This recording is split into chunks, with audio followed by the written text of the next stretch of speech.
am Bhaskar Bokshi from India's Howrah. I came to my mind. At that time, I was studying in hotel management in Durgapur. After staying in a hostel for a few days, I got a house through a friend. The train from Durgapur to Asansol was 2 hours long.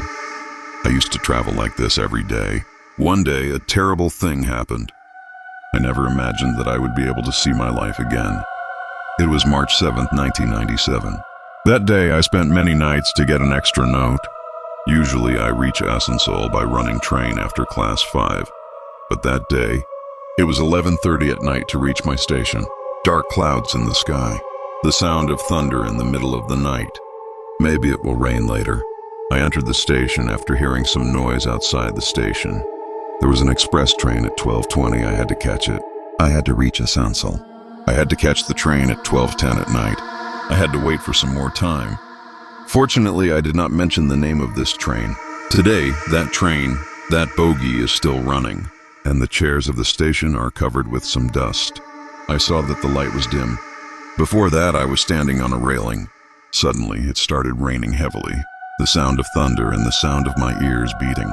It made the darkness of the night even worse. I got out and stood under a shade. The train came at the right time. I got out of the train and got up on a bogie.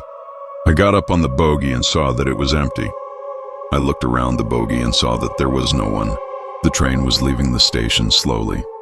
I did not think much and closed the door. I sat in a seat. I thought to myself, wake up. It is empty. There is no one. Just 2 hours. I took out a copy from my bag and opened my eyes. It was impossible to see outside, and I was looking at the window in the middle of the night. I closed my eyes again. The train is leaving at an impossible speed. I stood by the window for about an hour. Suddenly, a door opened. Outside the door, I heard the sound of thunder. The train was leaving. It was impossible to stop. The train was leaving at an impossible speed. I thought to myself, what is this?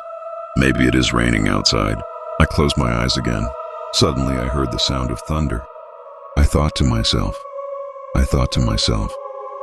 there are thieves on this road. If they are the thieves, they will not get anything from me except money. And how much money? What if I die? Because I don't have much money? I thought to myself, whatever happens, it will not happen. But again, I heard the sound of thunder. I heard the sound of thunder. A woman came to me and said, "Who are you? Open the door. Open the door." I could not sit still like this. I went up to open the door. A woman came in with a loud voice. She got up and said to me, he said, "Don't you have any sense? You opened the door so late." I was already asleep. My head started aching listening to him. I asked him, "Who told you to get on this train?" He pulled my teeth and told me, "A little boy is giving me candy." He said he was so tired that he fell asleep. He was wearing a dirty sari and a dirty black sheet. I closed the door and sat in my seat. I was thinking how many things I had to listen to him. Anyway, I closed my mouth again. Later, I opened my eyes and saw him laughing at me. He asked me, "Where did you come from?" I got on the train. "Where should I go?" He was looking at me. I asked him, "What am I reading in the letter?" What answer should I give him? Before I could say anything, he started writing line by line in English. I thought my book's title was written in English. I didn't know what to say. I couldn't understand. Now he told me, "Let me tell you a story." He started it himself. On a rainy night, an old woman got up in a train. She opened the door. Someone was getting up. She didn't open the door. The old woman fell into the train. Her hands were cut off. After a while, she died in the train. To finish the story, a strong wind came from there. It opened the cover of the old woman's neck. I saw clearly that the old woman had no hands. Now I got up in my mind. I thought, what am I seeing? Now the story came to an end. When I opened my eyes, I didn't know what happened next. When I opened my eyes, I saw 2 or 3 people in the station master's room.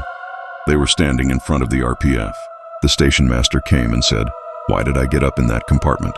Outside the door, it was written, "Restricted compartment." That means that compartment is empty. That means that compartment is empty. It is not for reservation. It is not for reservation. That is what he said.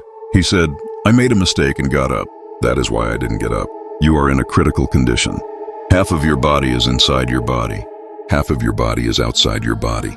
Half of your body is inside your body. Half of your body is outside your body." He said, "You are in a critical condition."